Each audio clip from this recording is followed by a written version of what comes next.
Por favor, agora eu gostaria de chamar Joaquim Alberto Jorge.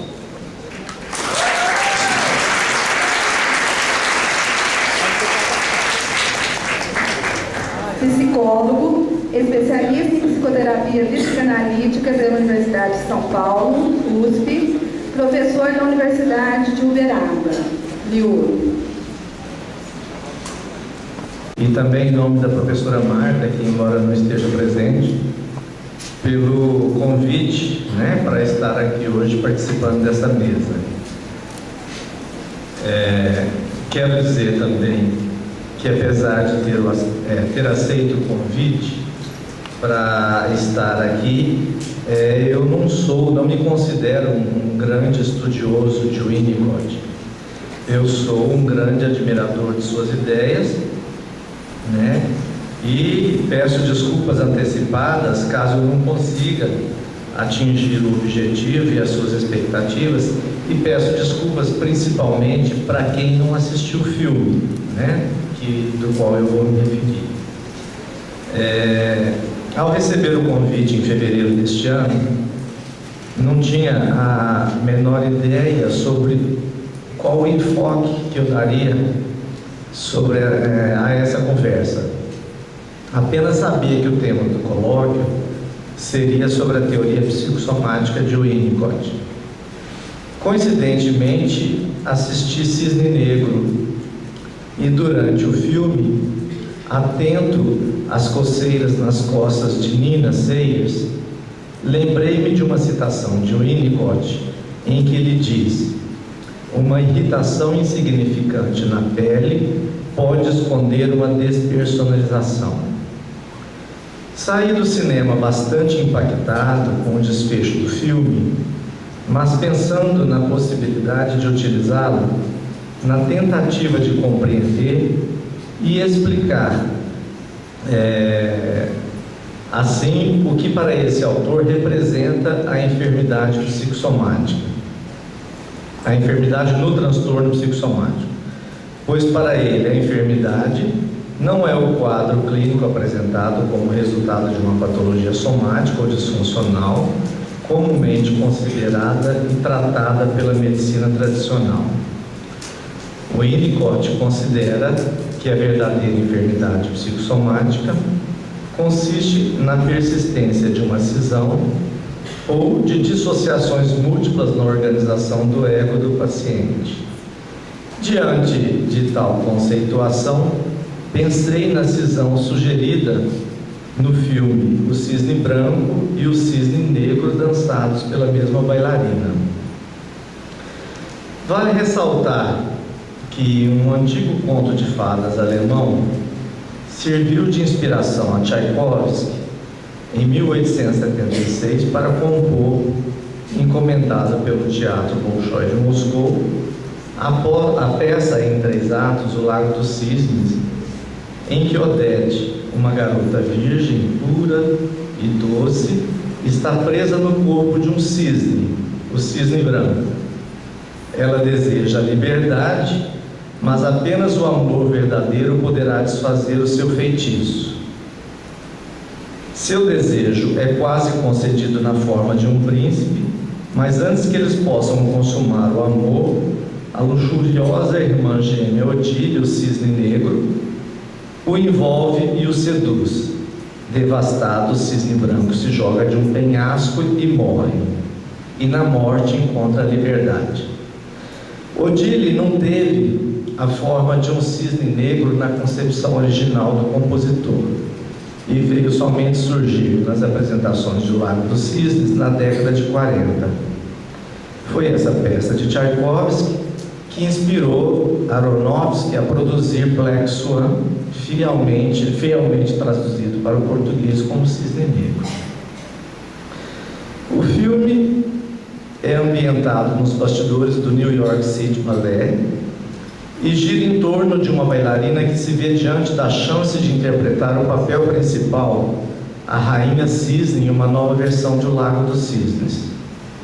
Embora utilize alguns elementos do filme no desenvolvimento dessa explanação, meu principal objetivo visa a teoria psicossomática pois sei que ao discorrer sobre um filme ou uma personagem, estarei a falar de hipóteses, embora saiba que pode haver outras releituras a respeito da mesma obra.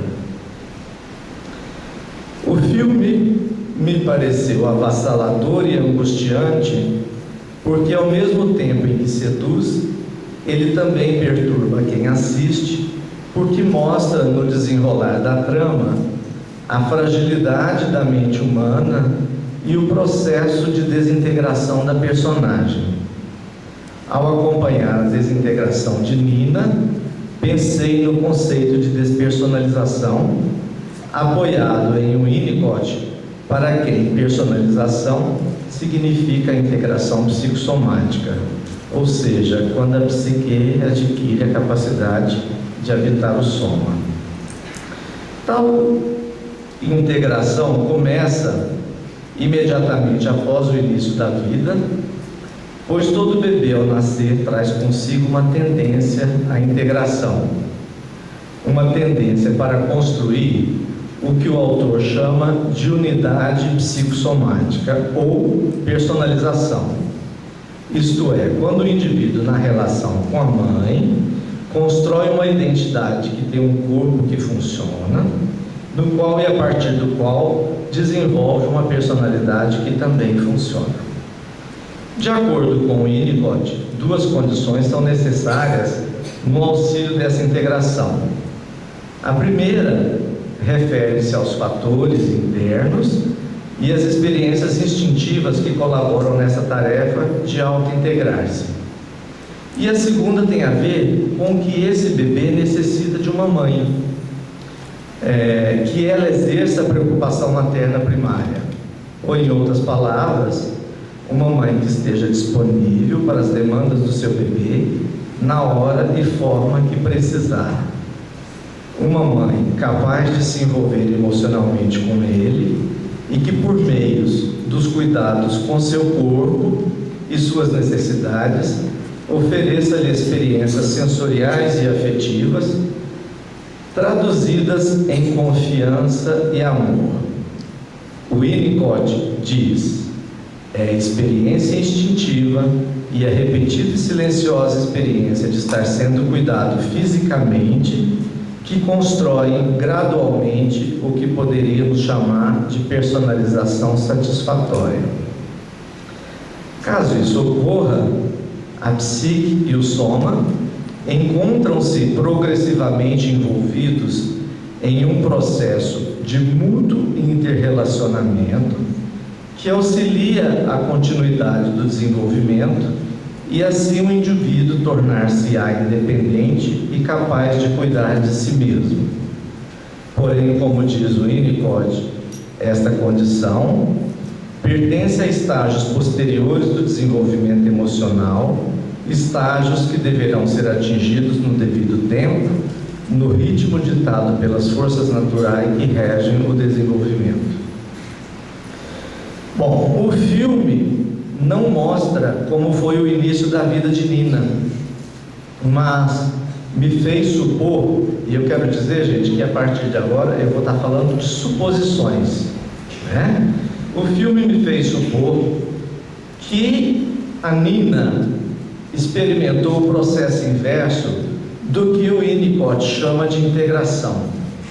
Sobre sua história, o que se tem é um diálogo entre ela e sua mãe, em que esta curiosa a respeito de Nina ter um caso com o diretor do balé lhe diz: não cometa o mesmo erro que eu. Nina entende como se sua mãe tivesse dito que a gravidez foi um erro e, aborrecida, lhe agradece. A mãe tenta corrigir o que falou e continua: não nesse sentido, meu doce. Eu me referi à carreira que abandonei para ter você. Penso que esta mãe poderia ter optado pelo aborto e que abandonar a carreira pela gravidez poderia ter sido um ato de amor, mas acredito que não foi. Tudo leva a crer que ela não amou o seu bebê por ele ter vindo em uma hora indevida em que interrompeu sua carreira, Mas também suponho que este bebê pode ter sido responsabilizado por outras perdas na vida desta mulher, haja vista que em nenhum momento o filme faz referências ao pai desta criança. A maneira como ela se dirige à filha, chamando-a de meu bebê, meu doce, minha garota meiga, é para mim, ao mesmo tempo, a negação e a expressão do seu ódio, além da tentativa de se convencer racionalmente do seu amor maternal. Mas suas atitudes me levam a imaginar o quanto esta mãe pode ter estado irritada e impaciente, não conseguindo assim olhar para o seu bebê sem se sentir prejudicada, o que a privou de ser um espelho e transmitir à filha a certeza de que ela era amada, desejada e que, portanto, podia confiar nessa mãe. A irritação e a impaciência podem ter colaborado para o rompimento da ilusão de unidade entre a psique e o soma que vinha se constituindo.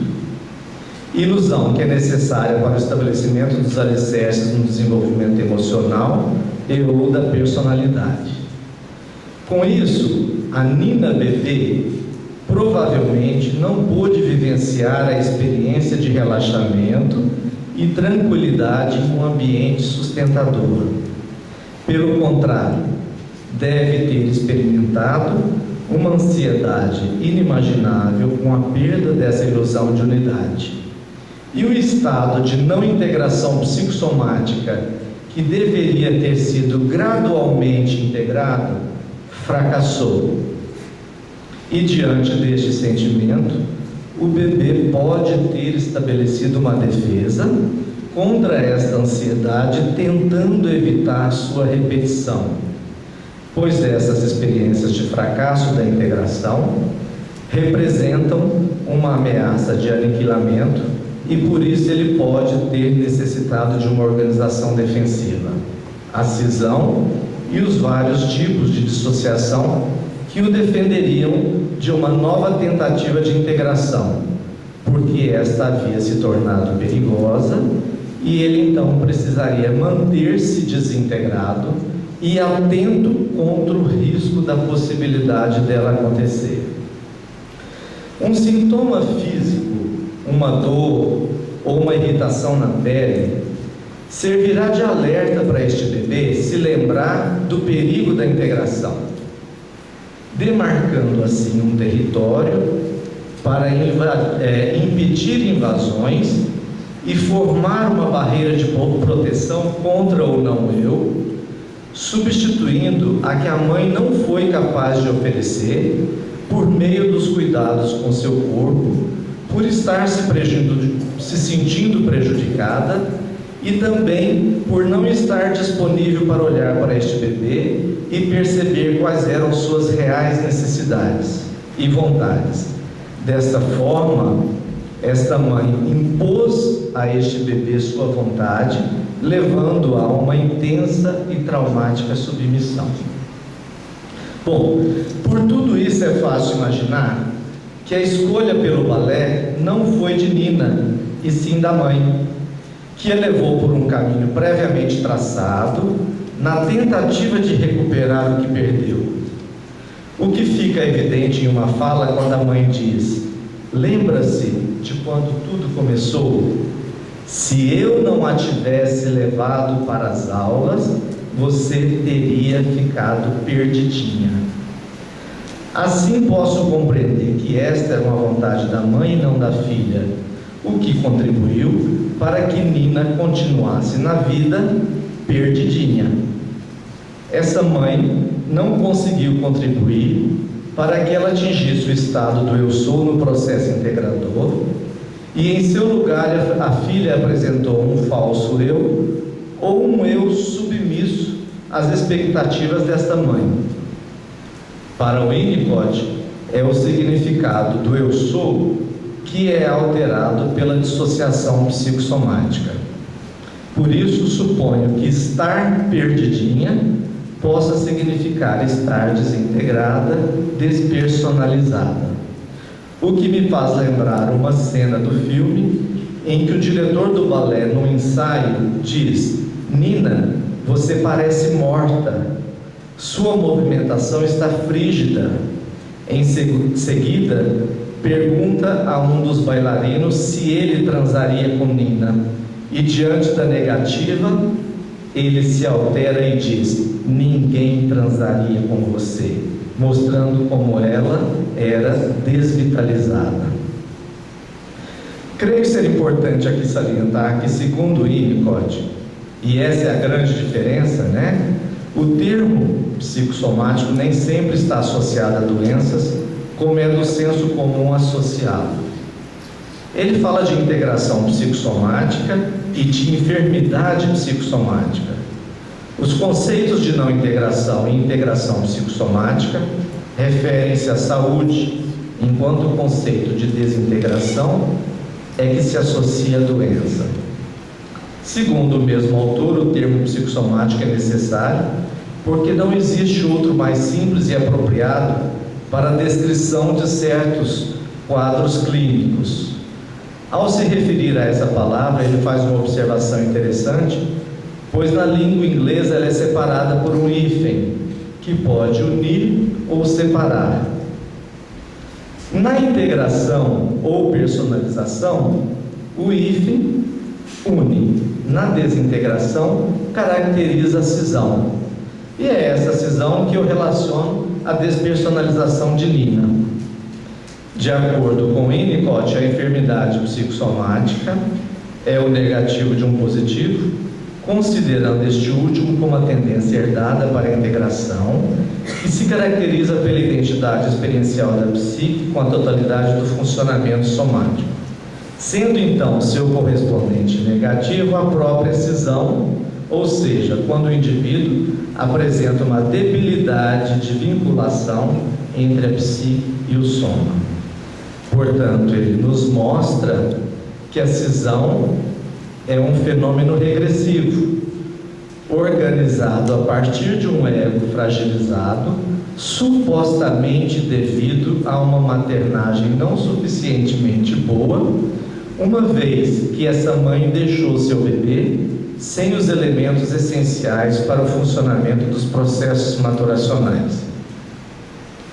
A mãe de Nina era uma mulher obcecadamente zelosa e carinhosa com a filha.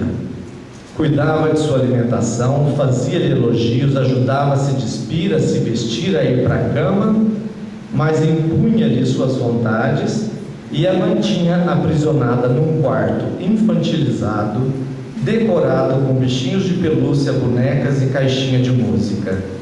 Nina não tinha privacidade e muito menos autonomia. Sua mãe decidia tudo por ela, o que contribuiu para que nunca se sentisse uma pessoa real no mundo, tornando-se demasiadamente frágil, insegura e submissa à sua mãe, que acreditava ser boa, mas não suficientemente boa. Uma mãe que é percebida sem a capacidade para cuidar maternalmente do seu bebê, privando-o de todo o contato epidérmico, pode levar o indivíduo a um estado de dependência e insegurança. Uma falha do contato físico com a mãe pode causar problemas dermatológicos, pois a pele é importante para o processo de percepção do self que se localiza no corpo. Nina apresentava uma irritação nas costas, um problema que incomodava muito sua mãe. Numa cena, quando a ajudava a se despir, lhe pergunta: está se coçando de novo? Achei que tinha perdido este péssimo hábito. Achei que tinha parado. Continue a usar os boleros, eles vão esconder isso, se referindo à irritação na pele. E também vou comprar aquela maquiagem cara. Imediatamente a leva para o banheiro e com muita irritação e impaciência corta suas unhas dizendo: é o papel, não é? É essa pressão toda. Eu sabia que seria demais para você. Reportando-se à pressão pela qual Nina estava passando ao assumir o papel da rainha cisne. Nina era uma bailarina extremamente dedicada e buscava a perfeição, o que me faz pensar que, embora não tenha sido uma escolha sua, Ela se dedicava porque era no balé que procurava delinear as fronteiras do seu corpo. Mas devido à despersonalização e, portanto, à fragilidade do seu ego, angustiava-se com facilidade frente às exigências do diretor. O Winnicott fala que o funcionamento mental organizado defensivamente, quando não há integração psicossomática, as tensões podem levar a um estado confusional. Conforme os ensaios do balé foram evoluindo, a pressão psicológica cresceu e Nina ficou cada vez mais tensa, e quanto mais tensa ficava, mais o ímpeto por se coçar aumentava, e quanto mais se coçava, mais sentimentos de realidade afloravam. Na medida em que o filme progride, Nina parece conseguir incorporar o cisne negro, pode-se inadvertidamente ter a impressão de que ela vai conseguir um processo perfeito de integração entre as polaridades, mas na verdade o que ocorre é o processo inverso, é a despersonalização, é a desintegração da sua personalidade. Nina dança brilhantemente o cisne negro, vai para o camarim, se transformar no cisne branco e se dá conta de que tem um pedaço de espelho enfiado em seu abdômen. Volta para o palco, dança o cisne branco, se atira do penhasco e morre. A ameaça de integração levou Nina à morte. Se automutilou com um pedaço de espelho para sentir uma dor no corpo como alerta contra o perigo da integração. Como descrito anteriormente, a desintegração está relacionada ao retardamento da personalização no início da vida, então o fenômeno psicótico da despersonalização também está relacionado ao fracasso no processo de personalização. Dessa forma, entendo que para o Winnicott, o fenômeno psicótico está etiologicamente ligado a uma falha ambiental. Se o ambiente é suficientemente bom, ele promove a continuidade da existência e a conquista do continuar a ser. Mas uma falha ambiental pode vir a interromper o sentimento de continuidade da existência e levar o bebê a uma perda de contato com a realidade. Finalizo minha fala expressando minha grande admiração ao Winnicott por sua atitude esperançosa, sua fé na natureza humana e sua convicção na possibilidade de uma nova provisão ambiental. Para ele, os distúrbios mais insanos ou psicóticos se formam na base de falhas ambientais. Contudo, ele acredita que tais processos podem ser tratados lentamente, digo eu, mas com sucesso, por alguém que consiga oferecer essa nova provisão ambiental. Infelizmente, como muitos outros, Nina não teve essa oportunidade. Obrigado.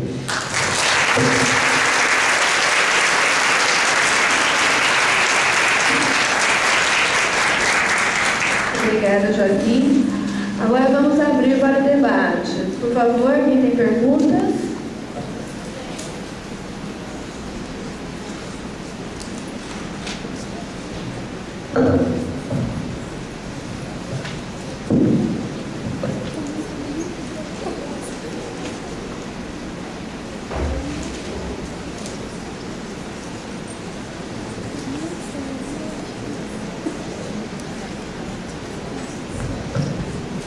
Oi, boa tarde. Eu queria fazer uma pergunta para a Marielle, porque quando ela estava passando os slides, ela faz uma comparação dos cuidados do fisioterapeuta com os cuidados maternos, que são realmente muito parecidos, as posições e acho que o cuidar mesmo. Aí eu queria fazer uma pergunta, se há a possibilidade de, a partir dessa relação que se estabelece na fisioterapia, do paciente criar uma dependência em relação ao fisioterapeuta, dele associar essa figura do fisioterapeuta à figura da mãe, talvez, porque imagino que alguns pacientes tem uma condição de fragilidade muito intensa naquele momento. Ou até uma relação de oposição, talvez por esse, quando ele era pequeno, não ter conseguido ter uma boa relação com a mãe, e aí na hora ele não conseguir confiar no fisioterapeuta, ou sei lá. Enfim, entendeu? Entendi.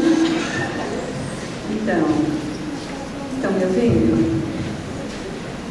Então, uma ressalva, essa associação entre os cuidados do fisioterapeuta e os cuidados maternos, não sou eu que faço, é o próprio Winnicott.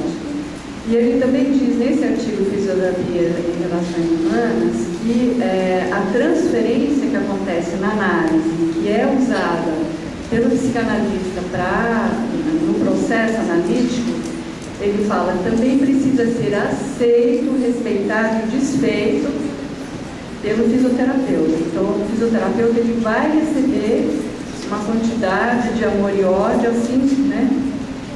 E, às vezes, de uma maneira muito mais intensa, né?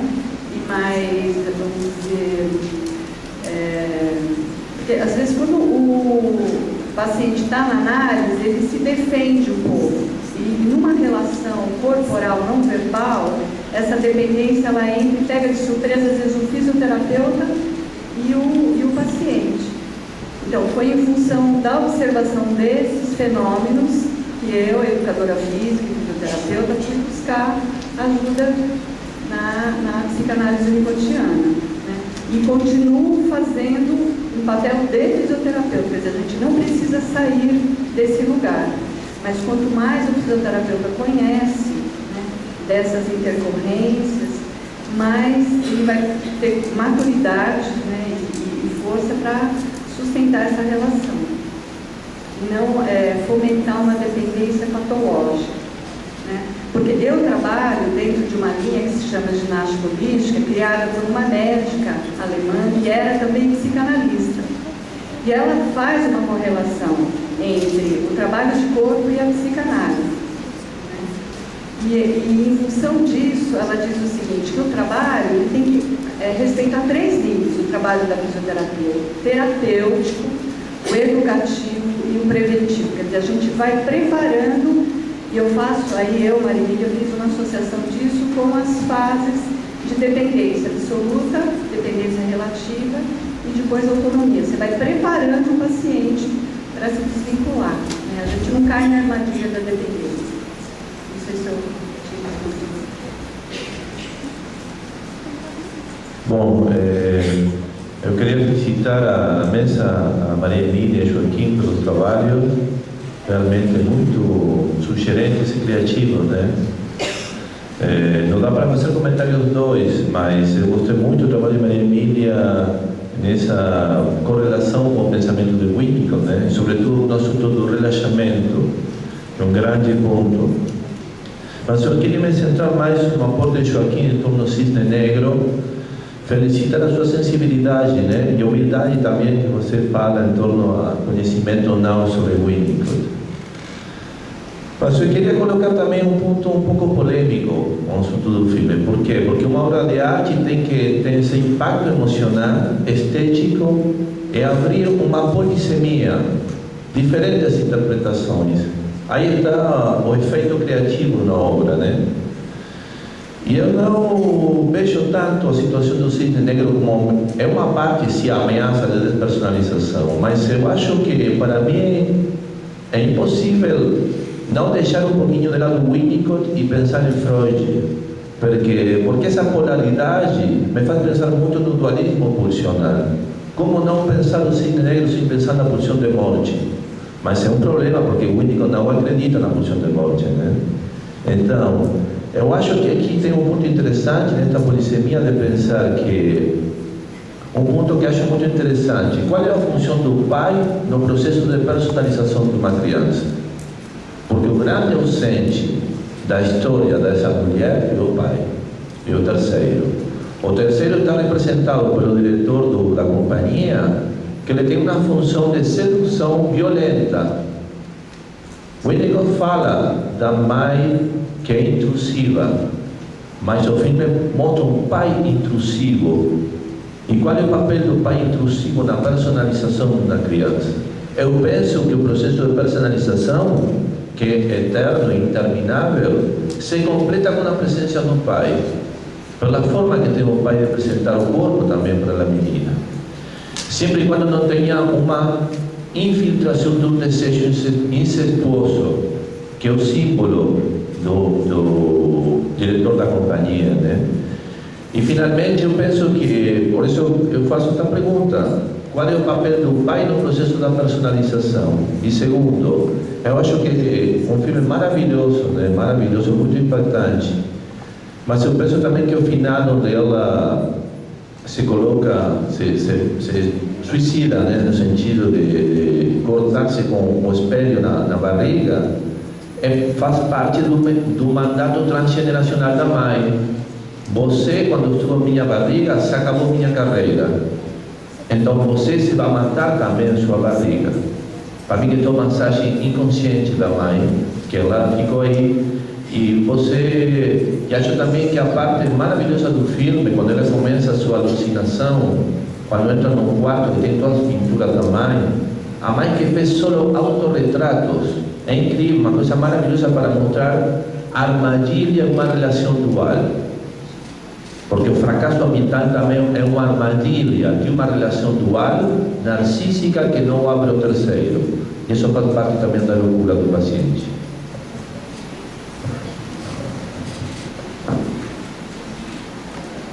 Eu agradeço, Vitor, né, as suas colocações. E como eu disse no início, eu acredito que tem muitas formas de estar avaliando e analisando o filme, né? Eu teria 20 minutos apenas para falar, então eu fiz uma escolha, eu escolhi um tema, né? Eu escolhi dentro da teoria psicossomática o que eu poderia estar associando, né? E de que forma eu poderia estar explicando o conceito de psicossomática em cima, né, do filme. Então eu peguei apenas um elemento, um fragmento do filme para estar falando disso, mas concordo perfeitamente com você. Se a gente puder, se pegar a teoria de Freud, nós podemos explicar esse filme de uma outra forma. Se pegar Klein, nós podemos estar explicando ele de uma outra maneira, né? Então, eu acho que em função do pouco tempo que tinha, eu tinha que escolher, eu tinha que selecionar alguns fragmentos para estar tentando explicar. E meu objetivo realmente foi só utilizar alguns fragmentos para estar explicando a teoria psicossomática do Winnicott e essa questão da despersonalização.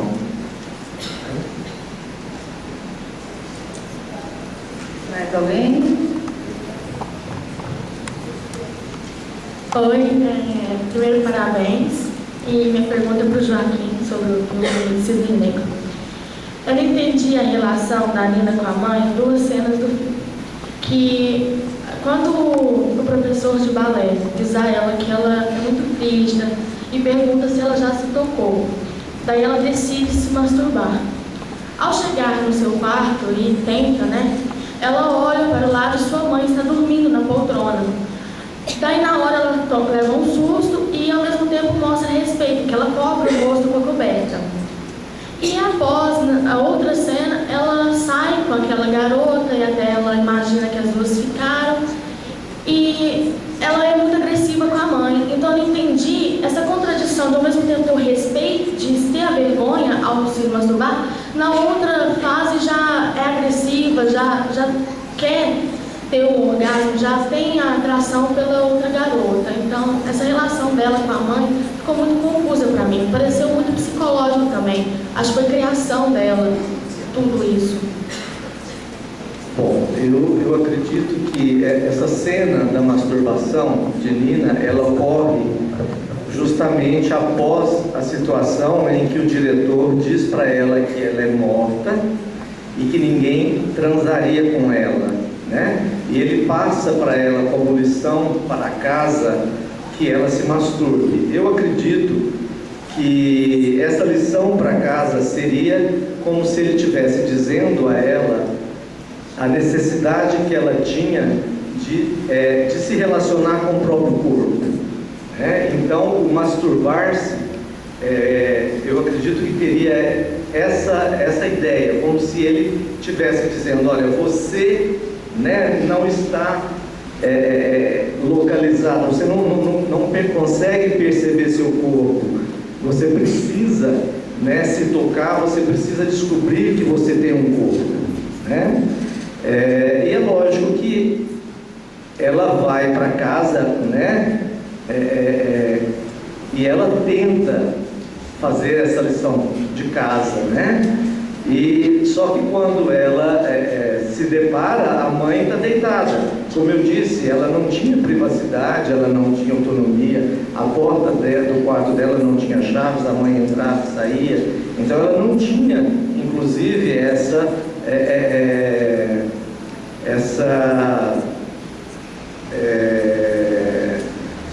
eu diria, essa privacidade onde ela pudesse, em alguns momentos, ter um contato íntimo com o próprio corpo, né?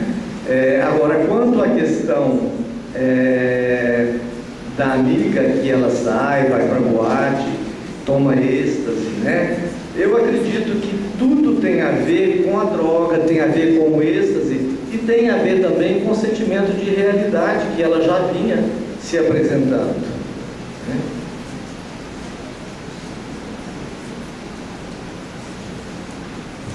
Boa tarde, parabenizo pelos trabalhos. Não sou psicóloga, mas fazer uma pergunta para a professora Maria Emília. Eu achei interessante como você falou da relação mãe-bebê, que o contato ele vai além, ele tem a importância do olhar, né? E quando a criança é cega, como fica?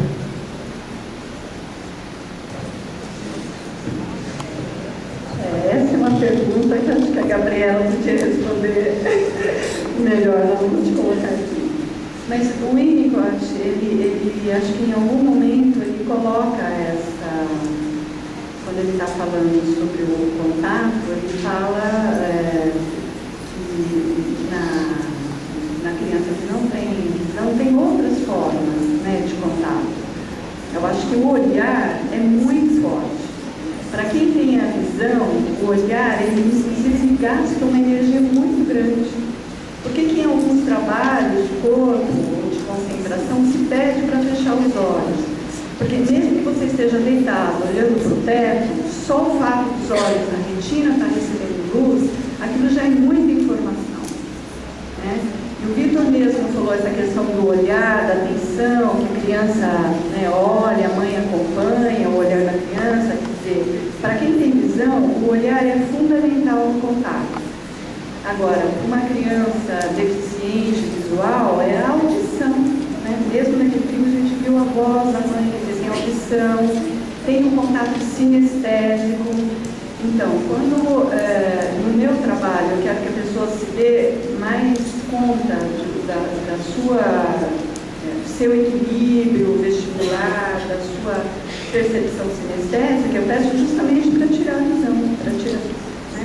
Então, a gente percebe mais outras coisas com o próprio contato quando não tem a visão. Então, acho que a mãe pode substituir isso.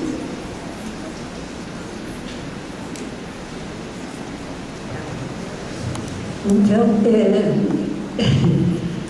Maria Emília, é ótimo ver você aplicando, né, e podendo enriquecer esse trabalho de fisioterapia como muito fácil, né?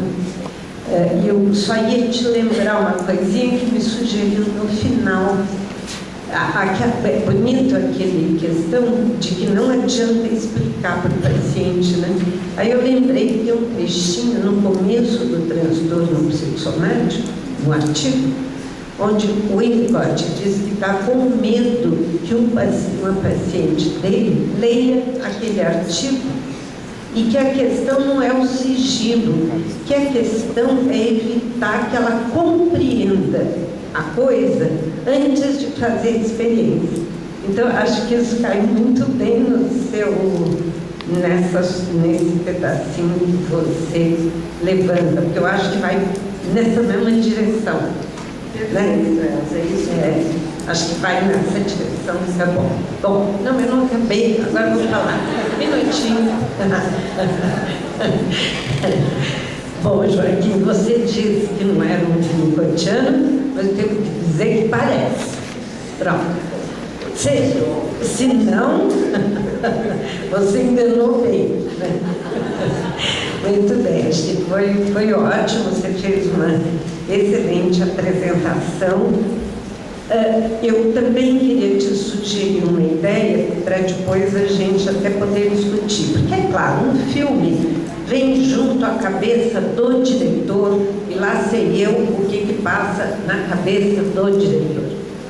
Então, me vem o seguinte: você caminhou na direção da despersonalização.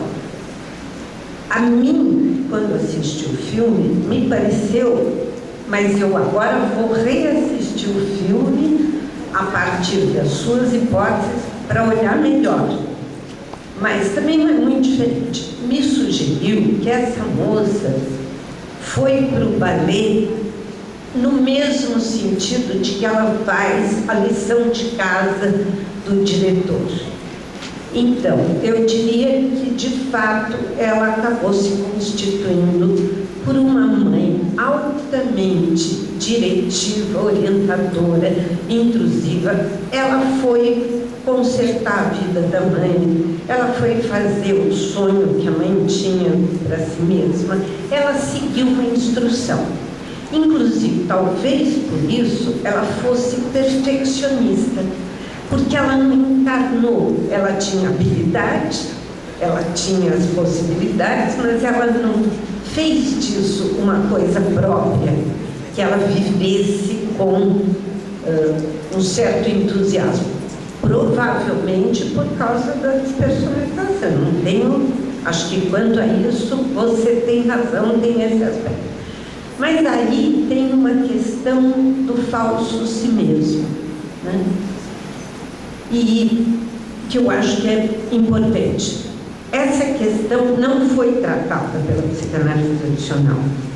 Então, com respeito à sua colocação agora na pergunta do Victor, você, claro que nós poderíamos ver o filme de um ponto de vista de Freud, de Melanie. Agora, com o paciente eu não posso ficar mudando de perspectiva, porque senão eu enlouqueço o paciente. Então, ou bem eu acredito que o paciente o analista, ou bem eu acredito que um falso si mesmo, porque eu vou completar, um falso si mesmo, é muito cuidado que precisa ter para ele abandonar a defesa, sobretudo quando ela está aliada a uma despersonalização. Então, o diretor acusava a Nina de ser frígida e ele lhe fazia ciúmes, mas no sentido de eventualmente escolher outra menina para fazer a Rainha Cisne, no sentido de que ela não era sensual. E o cisne negro é a sensualidade. E quando ela foi aceita para fazer o lugar que ela não podia fazer, tem terceira categoria do falso si mesmo no texto Distorção do Ego em termos de verdadeiro e falso si mesmo. E sobre isso provavelmente o Flávio talvez possa falar. O falso si mesmo, se há uma invasão e ele é obrigado a abandonar a defesa e a ultrajar o verdadeiro si mesmo, ele pode se suicidar. Neste sentido, eu não preciso da pulsão de morte. Não preciso. O falso si mesmo se suicida se ele corre o risco de ver ultrajado o falso mesmo. Então, eu acho que talvez poderia enriquecer a análise se você levar ainda mais a fundo, além das coisas que você próprio impôs, a questão do falso mesmo. E pensar que o cisne negro era de fato um ultraje à maneira como ela se defendeu, a maneira como ela constituiu a defesa. Como é que um ser que fica despersonalizado vai, a toque de caixa, virar cisne negro? Pensa bem. Ela enfia o espelho na barriga. Obrigado pelas sugestões e eu concordo com todas elas. Obrigado. Eu quero pedir desculpas, mas o nosso tempo para perguntas esgotou. Nós precisamos, desfazer a mesa. Eu gostaria de agradecer mais uma vez a Maria Emília e ao Joaquim, por essa brilhante explanação. Muito obrigada. Boa tarde.